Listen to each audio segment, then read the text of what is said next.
तर तिसऱ्याच आठवड्यात माझ्यावरती अविश्वास प्रस्ताव आणला होता, मात्र विरोधकांच्या लक्षात आलं राम शिंदे सत्ताधारी आणि विरोधक दोघांचाही न्याय देतो। चौथ्या आठवड्यामध्ये अविश्वास प्रस्ताव मागे घेण्यात आला। राम शिंदे यांनी ही प्रतिक्रिया दिली आहे। तर निवडणुकीमध्ये 622 मतांनी माझा पराभव झाला। निवडून आलेल्या 197 आमदारांपेक्षा जास्त मतं मला आहेत, राम शिंदे यांनी हे विधान केलं। चांगलं सभागृह चालवण्याची म्हणजे मोठी कसरत आहे।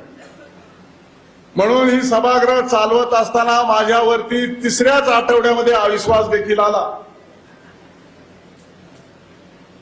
पण तिसऱ्या आठवड्यात जरी अविश्वास आला तरी ज्यांनी अविश्वास आणला त्यांना लक्षात आलं राम शिंदे इम्पार्शियल आहे, सत्ताधारी असो का विपक्ष असो दोघांनाही चांगलं सांभाळतो, म्हणून त्यांनी चौथ्या आठवड्यात आणलेला अविश्वास माघारी देखील घेतला। 622 मतांनी माझा पराभव झाला। मी निवडून आलेल्या आमदारांच्या 197 आमदारांपेक्षा जास्त मत आहेत मला। पण आता शेवटी करणार काय? आणि मी पहिल्यांदा निवडून आलो साहेब, 42,000 मतं पडली, त्यात 12,000 निवडून आलो। आता 42 त्रिक 1,26,000च्या पुढे 433 मतं पडले, तरी मी 622 मतांनी पडलो।